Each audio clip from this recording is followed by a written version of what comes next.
João capítulo 3. Encontraram? Vão se ajeitando. Todos que batizaram já estão de volta aí. Amém. Evangelho de João capítulo 3. Vamos lendo os versículos e comentando, em vez de ler todo o texto para depois explicar, já vamos lendo e aplicando. E o tema que eu quero meditar é o que nós fizemos aqui hoje, o nascimento espiritual, né? Esse nascimento espiritual, e o que a Bíblia nos fala sobre o nascimento espiritual. Vamos ler em primeiro lugar do versículo 1 ao 3, que eu vou mostrar que o nascimento espiritual não se trata de religião. Não se trata de religião. Versículo 1 ao 3 diz assim: havia um fariseu chamado Nicodemos, uma autoridade entre os judeus. Ele veio a Jesus à noite e disse: Mestre, sabemos que ensinas da parte de Deus, pois ninguém pode realizar os sinais miraculosos que estás fazendo, se Deus não estiver com ele.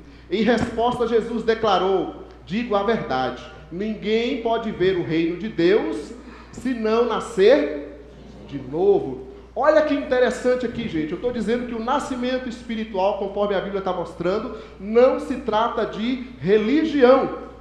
No versículo 2 que nós lemos aqui, essa autoridade, um líder religioso, o Nicodemos, foi visitar Jesus à noite. O texto não diz, quem sabe ele estava com vergonha das outras autoridades. Você imagina um líder religioso, né, procurando alguém ali conhecido para entender e conhecer aquela religião ou aquela mensagem que ele estava fazendo.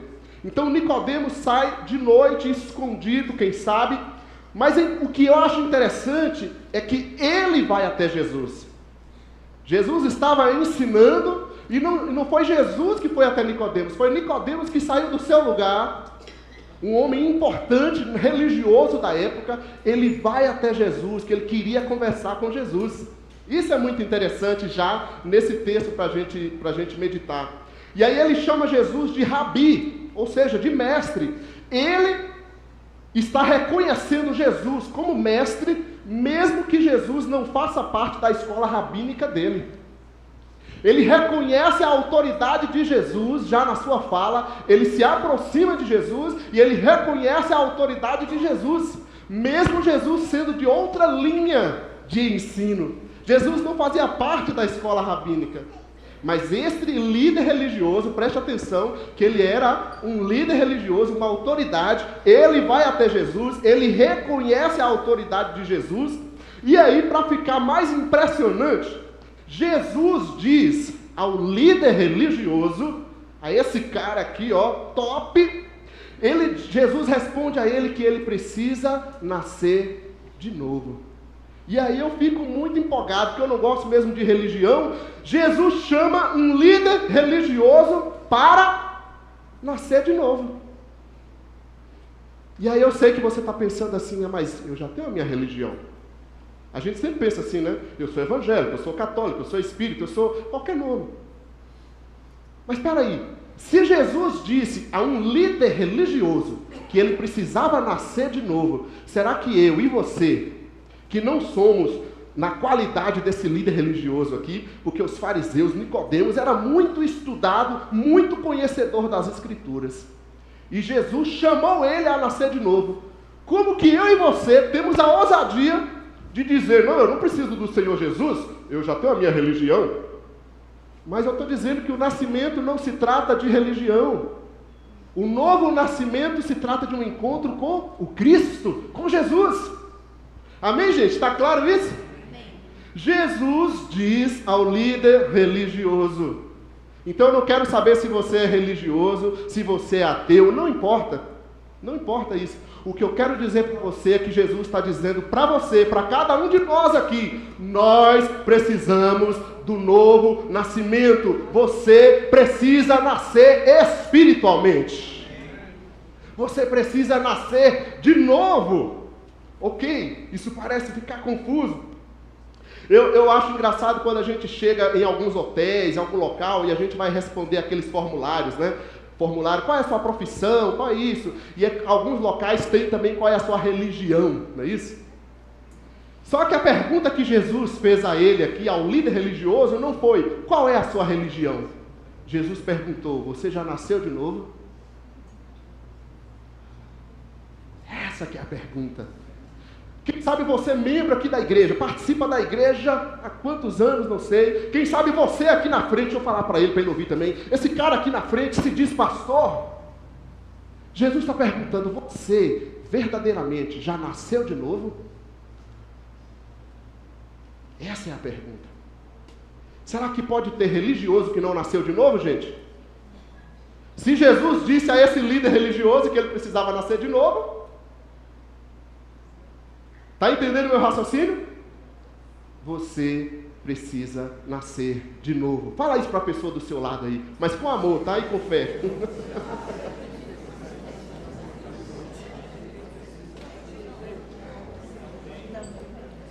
Quem dera o nosso mundo entendesse isso. Quem dera a gente parasse de tanta briga de religião. Gente, Jesus não está preocupado com isso.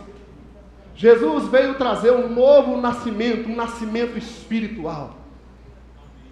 Eu já falei para vocês, o meu encontro com Cristo, cada pessoa tem a sua experiência, o meu encontro com Cristo começou isoladamente num quarto com a Bíblia Sagrada. Jesus quer nos fazer nascer de novo. Amém, gente? Amém. Outra informação para nós, eu quero ler agora o versículo 4 e 6. O novo nascimento não se trata de faixa etária ou da sua idade. Versículo 4 e o versículo 6 diz assim: perguntou Nicodemos, o líder religioso, a autoridade religiosa, perguntou Nicodemos: como alguém pode nascer sendo velho? Veja que ele foi lógico, correto? Como alguém pode nascer sendo velho? É claro que não pode entrar pela segunda vez no ventre de sua mãe e renascer. Aí o versículo 6, o que nasce da carne é carne, ou físico, mas o que nasce do espírito é espírito. Que pergunta que ele fez aqui? Como que um homem velho, já adulto, vai poder nascer novamente? Como é que alguém vai voltar para a barriga da sua mãe? Tem uma foto aqui, olha a mente do Nicodemos, a autoridade religiosa, a foto 1. Acho que ele pensou assim, né? Se fosse hoje em dia, atualmente, eu acho que Nicodemos ia perguntar para Jesus: Senhor, então o novo nascimento é eu ser um adulto infantilizado? Hoje em dia está cheio de adultos infantis, não é isso? E a foto 2, tem mais uma, não tem? Adultos usando chupeta. Como assim, Jesus? Você sabia que tá tendo essa moda agora? Tem alguém já seguindo aqui, não? Ninguém? Se alguém começar a seguir, vocês me avisam aí que eu quero entender melhor essa moda. Mas pode voltar no ponto. Mas eu acho que a mentalidade aqui de Nicodemos nesse momento foi isso: como que eu, sendo velho, adulto, preciso nascer novamente? Porque ele estava pensando com a sua mente natural, com o seu raciocínio, com a sua razão, mas o novo nascimento é espiritual.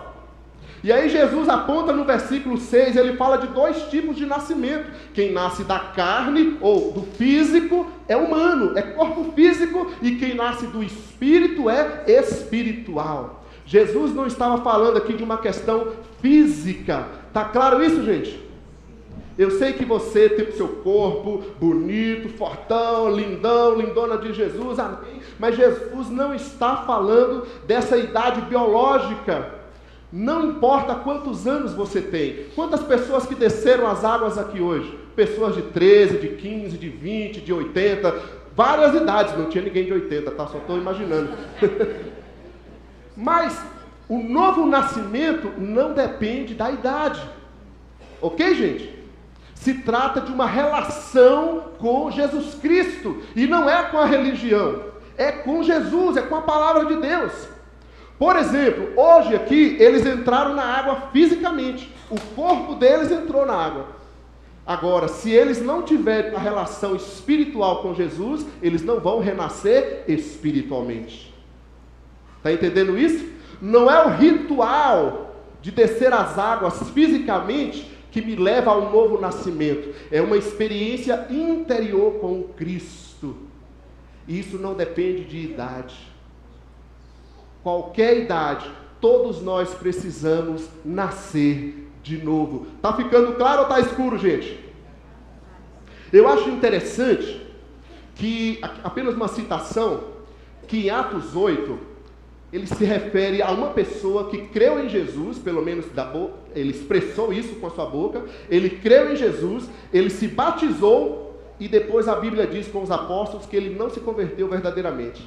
Está lá em Atos 8, que é Simão. E os apóstolos mandam ele voltar e se arrepender verdadeiramente. Então, é possível eu dizer que creio em Jesus, me batizar e não ter me convertido? É. Mas graças a Deus que o Espírito Santo está em nós, como eu disse antes, Ele acredita em nós e Ele vai nos ajudar. Amém, gente? Amém. Eu tenho um pensamento que eu digo que espiritualidade não é questão de idade, mas de espírito. Espiritualidade não é questão de idade. Quantos anos você tem? Não precisa responder, que eu sei que tem pessoas que ficam chateadas com isso. Mas só pensa, quantos anos você tem? Eu tenho 45 anos, com muito orgulho. Eu sei que pareço 30, mas eu tenho 45. Agora, quantos anos de novo nascimento você tem? Você realmente já nasceu de novo? Você realmente já renasceu espiritualmente?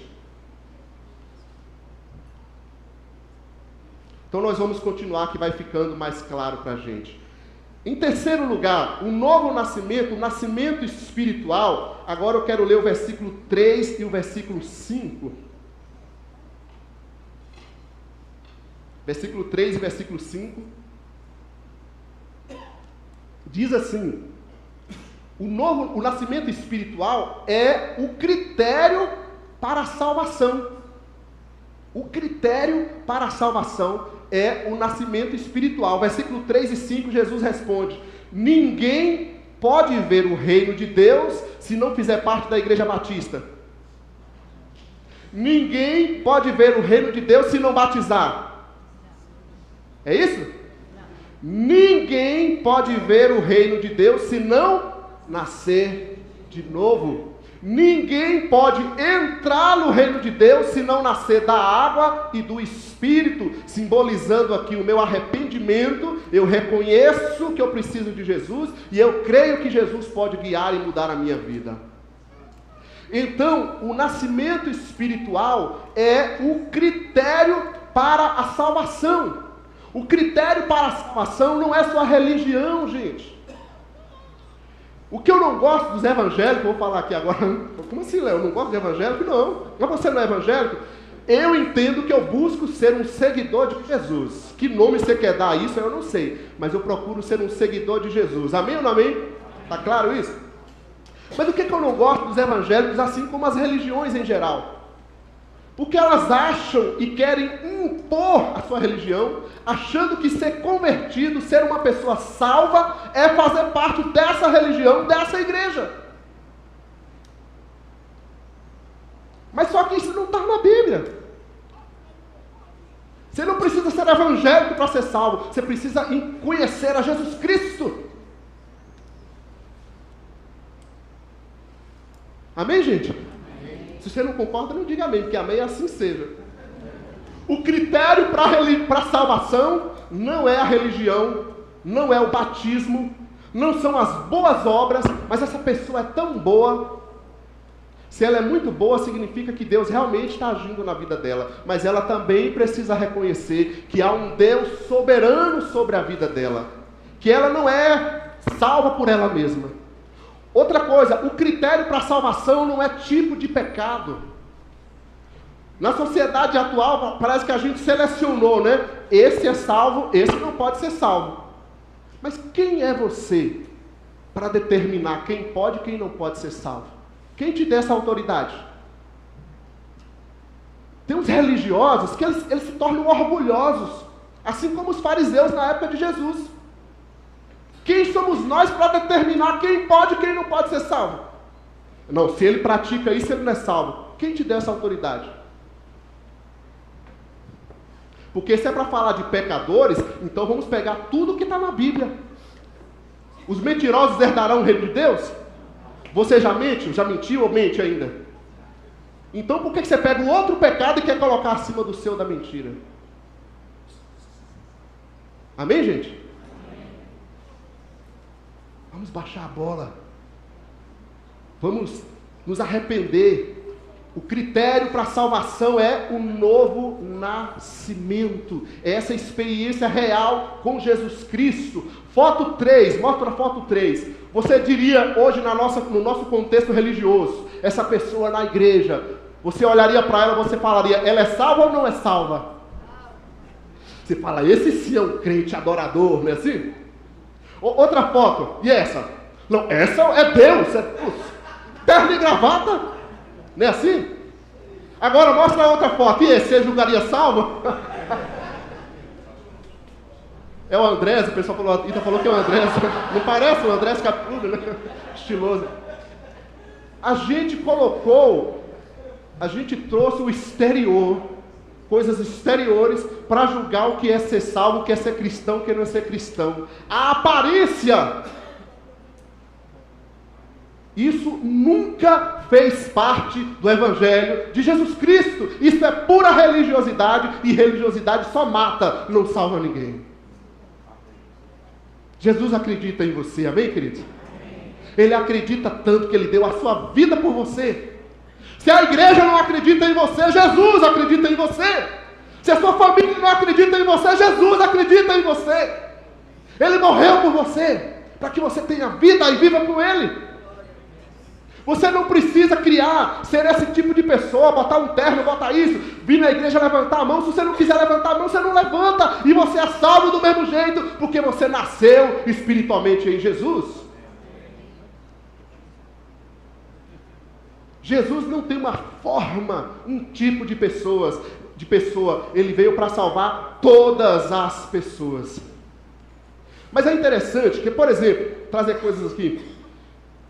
Às vezes a gente está aqui na igreja, e aí você vê a pessoa, é tipo aquela terceira foto que a gente viu, uma pessoa super estilosa, tal, paz e amor, mas aí se ele sobe aqui na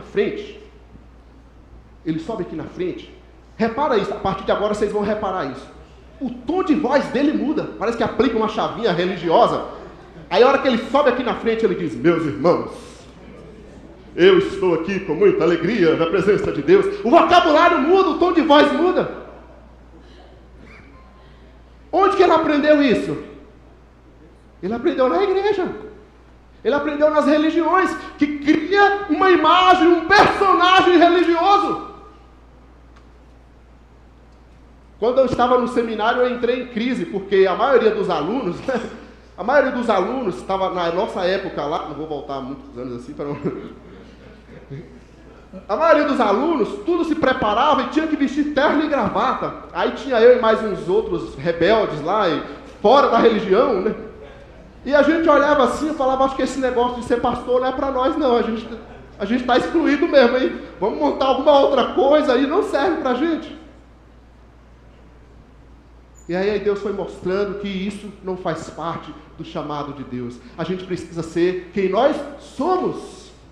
Com o nosso jeito, mas um jeito transformado pelo poder de Deus. Isso sim, precisamos conhecer a Escritura Sagrada, a Palavra de Deus, para explicar com eficiência. O que tem faltado na igreja brasileira? Tem faltado o Evangelho da Palavra de Deus, tem faltado Bíblia. A maioria dos líderes nem estudaram teologia, estudaram Bíblia, como é que estão ensinando? E aí tem um monte de louco que segue o que eles falam, porque está oferecendo o que vocês querem, os desejos de vocês.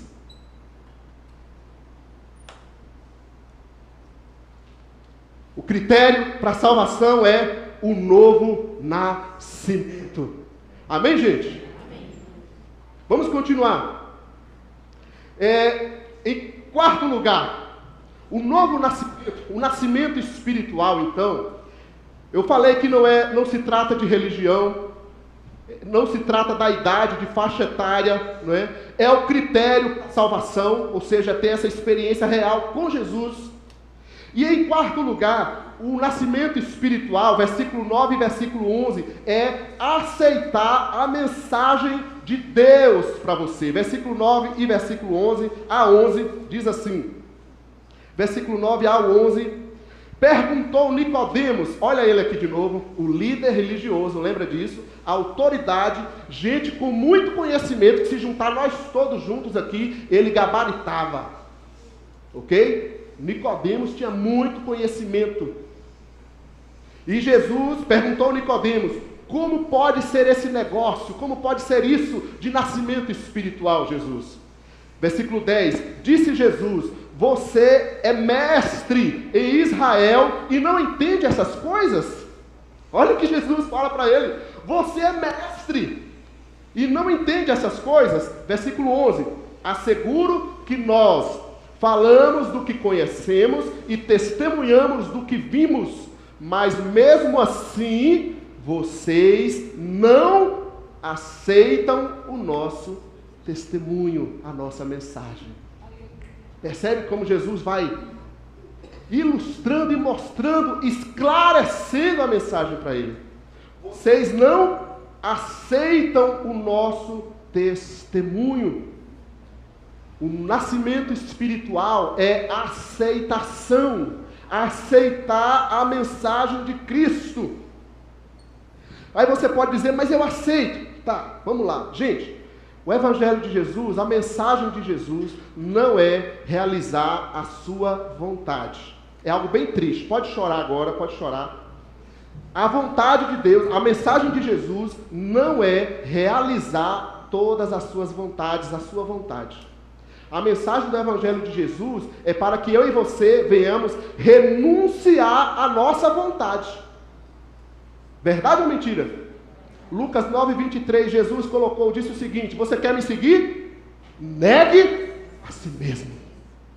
Sabe o que as igrejas estão pregando? Qual é a tua vontade? Vem aqui que Deus vai dar. Basta você fazer um sacrifício. Conhece o sacrifício? Isso não é a mensagem bíblica. Mas infelizmente tem um monte de religioso que gosta de se vender. O Evangelho é aceitar a mensagem de Cristo para a sua vida. E aceitação significa renunciar à minha vontade.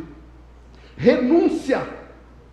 Por exemplo, religião. Uma pessoa, qualquer religião, no meio das religiões afro, a pessoa vai lá fazer o sacrifício dela, que a gente chama de macumba, a oferenda dela, ela faz a oferenda com qual objetivo? Para que a divindade que ela está buscando venha realizar um desejo dela, correto? No meio religioso, católico, evangélico, a mesma coisa. A pessoa faz uma promessa, eu vou andar não sei quantos quilômetros de joelho, e a pessoa vai ainda, né? Mas ela está buscando o quê? Um desejo dela. Às vezes tem bons desejos, é uma cura, é uma necessidade, mas no geral são coisas dos nossos próprios interesses, querendo manipular Deus. No meio evangélico, é o sacrifício, o termo usado na televisão, sacrifício. Você dá dinheiro para comprar a bênção de Deus.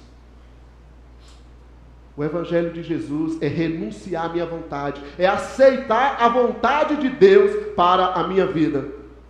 Devido a esse Evangelho tão corrompido, a gente tem visto o quê? As pessoas dão calote uns nos outros, caloteira, traidores, trai amigos, puxam o tapete, falsas umas com as outras, agem com falsidade, mas ela diz, é Deus que me guia, é Deus que me guiou, o Espírito Santo está comigo, Deus me abençoou. Como que Deus abençoa o caloteiro? Só se não é o Deus da Bíblia. Eu estou errado, gente, me ajuda aí, porque eu sou meio louco assim. Hein? Vocês já ouviram isso ou não? Pessoa dá calote, pisa no outro, humilha o outro, xinga, odeia e diz que é Deus que está falando isso. Discursos de ódio na televisão, em todo lugar, para tantos gêneros, odeia, mas Deus está com ele. Mas a Bíblia diz que Deus é amor, e aí? Como é que encaixa o ódio nesse Deus de amor? O nascimento espiritual é você aceitar a mensagem de Cristo, de Deus, para você. Amém, gente? Amém. Com isso você precisa pegar sua cabecinha linda e deixar o Senhor fazer uma cirurgia em você, que é a mente de Cristo. O Senhor abre a nossa mente, retira o nosso cérebro e coloca a mente de Cristo aqui agora para nos guiar. Você vai ter uma nova mentalidade de vida. Amém, gente? Amém. Jesus não nos chamou para ser um religioso. Jesus nos chamou para ser seu discípulo humano. Coisa mais triste que a gente vê é pessoas que se dizem religiosas, mas começando do mínimo, ela é desumana com o próximo. Desumana. Como que pode, se o Deus, que a gente vê na palavra de Deus, na Bíblia, deixou o céu, olha, Deus deixa o céu e se torna humano para nos salvar. Aí você vê uma religiosidade onde as pessoas deixam de ser humanas, elas se dizem espirituais, sendo desumanas com os outros. Não é essa a mensagem de Jesus para você. Você precisa aceitar a mensagem de Jesus, renunciar à sua vida, renunciar aos seus preconceitos e seguir uma nova mentalidade para a sua vida. Aí, quando eu aceito a mensagem de Jesus para a minha vida, tudo muda. Você vai ser um marido, uma esposa diferente, seguindo a palavra de Deus, não a sua cultura, não a sua herança. Você vai ser um filho diferente, você vai ser um homem, uma mulher diferente, você vai ser um profissional diferente, você vai ser um ser humano diferente.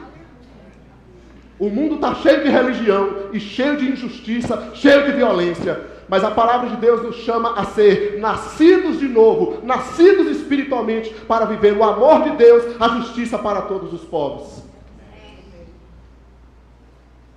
Estão comigo, amém? Amém. Você já aceitou a mensagem de Cristo para a sua vida? Veja o que Jesus disse para Nicodemos: vocês não aceitam a minha mensagem. Eu sei que eu estou falando coisas aqui que quem sabe não é agradável para você, e eu não estou aqui para te agradar. Eu estou aqui para trazer a palavra de Deus viva, real e clara. E eu espero que você aceite, não a minha, mas a mensagem de Jesus, de Deus, para a sua vida. E aí, para continuar e terminar, versículo 14 e 19...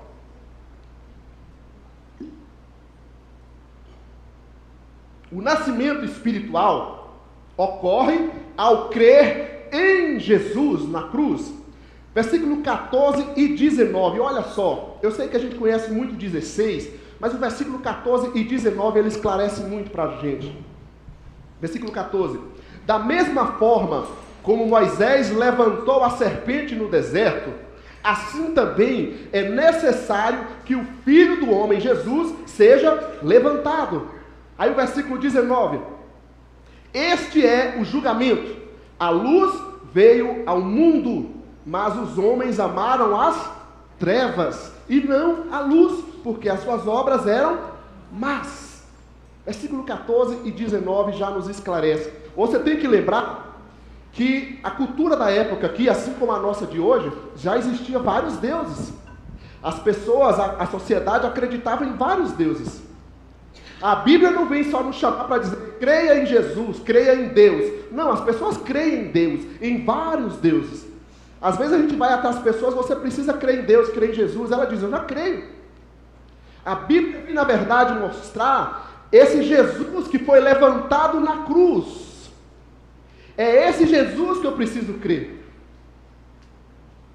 O novo nascimento, o nascimento espiritual ocorre quando eu creio em Jesus, que foi levantado na cruz. Ele cita o episódio do Antigo Testamento, quando Moisés levantou aquela serpente, porque muitas pessoas foram picadas ali e feridas, e elas olharam para aquele símbolo e foram curadas. O que Jesus está dizendo então é quando, assim como Moisés levantou a serpente, Deus levantou o Filho do Homem, para que todo aquele ferido, que reconhece que suas religiões não resolvem suas vidas, eles olham para Cristo e dizem, é Ele. Não é esse Deus, aquele outro Deus, tantos deuses que nós temos nessa sociedade. É esse aqui que foi levantado na cruz. É Ele que morreu por mim, é Ele que pagou por mim. A sociedade segue muitos deuses. Tem um Deus que a gente passa muito desenganado, que se chama arrogância, o meu ego, você mesmo.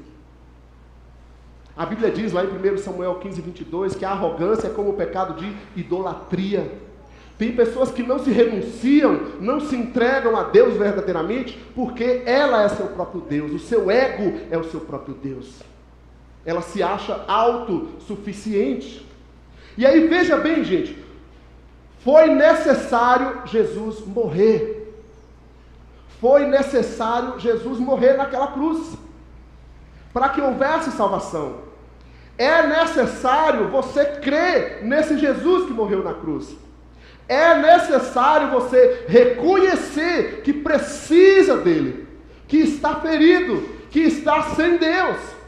Foi necessário Jesus morrer, é necessário eu crer nele, e é necessário eu reconhecer que sem ele eu não consigo ser salvo, eu não consigo avançar na minha vida. Quem está ótimo, quem diz eu estou muito bem, ele não vai olhar para a cruz. Porque a única pessoa que olhou para a serpente, para a cruz no Antigo Testamento, no caso da serpente, foram as pessoas feridas. Se você não entender que não dá mais para continuar assim, dando cabeçada, você não vai se entregar a Cristo. Você não vai crer no que Deus tem para você. Se você não entender que chega de ficar andando sozinho, se achando dono de tudo, enquanto você tem um Deus que morreu por você, que quer estar do teu lado, que quer te ajudar, você vai continuar dando cabeçada. Se você não entender que as religiões não vão mudar a tua vida, não vão te salvar, você vai continuar dessa igreja para aquela igreja, de uma religião para outra religião, e não vai ter uma relação verdadeira com Jesus Cristo, o único Senhor e Salvador. Talvez é por isso que as pessoas vivem para lá e para cá, de religião em religião, de igreja em igreja, mas elas não conhecem a Cristo verdadeiramente. Elas estão buscando as suas próprias vontades. Você precisa reconhecer: chega, eu não quero mais andar sozinho. Eu tenho um Deus, eu tenho um Senhor, eu tenho um destino certo para a minha vida. Eu tenho um plano para a minha vida, que é o que Deus escreveu para mim. Amém, gente? Amém. Amém, gente? Verdadeiramente? Amém. E aí o versículo 17 que nós lemos, diz que a luz veio ao mundo não para condenar o mundo. Quantas vezes você já ouviu, ou você aceita Jesus ou você vai para o inferno? Já ouviu isso ou não? Só que está na Bíblia escrito aqui que Jesus não veio condenar, ele veio salvar. Quando as pessoas te disserem isso, você responde para ele: mas peraí, Jesus não veio me salvar? Ele não veio me condenar. Agora, se eu continuo sem Jesus, aí sim, eu que estou indo por caminhos errados para a minha vida. Jesus não veio te condenar. Tira essa culpa religiosa da sua cabeça. A luz veio ao mundo para te salvar. É mais ou menos assim, gente. Quando Jesus é erguido na cruz, quem gosta aqui de tomar sol, né? Quem é praieiro, quando você está na praia, aquele solzão gostoso, fora aquelas vezes que a gente sonha em ir para a praia, quando a gente chega lá só tem chuva, né? Mas essa parte deixa na misericórdia de Deus. Mas quando você vai para a praia e tem aquele solzão gostoso, quem gosta do sol está lá, né? Tomando sol. Tem gente que foge do sol, vai para a sombra. O que o texto está dizendo é mais ou menos isso. Olha, a luz veio ao mundo, está iluminando sobre todos. Todos. Agora, se você não quiser, sabe o que vai acontecer? Você vai correr da luz. Você vai correr para a sombra. Você não precisa correr da igreja. A igreja é o lugar de Deus para você. Você não precisa correr de Deus. Deus é o lugar certo para a sua vida. Você não precisa correr da palavra de Deus. Independente das suas falhas, dos seus problemas, Deus quer andar com você. Deus quer ajudar você até o fim. Amém, queridos?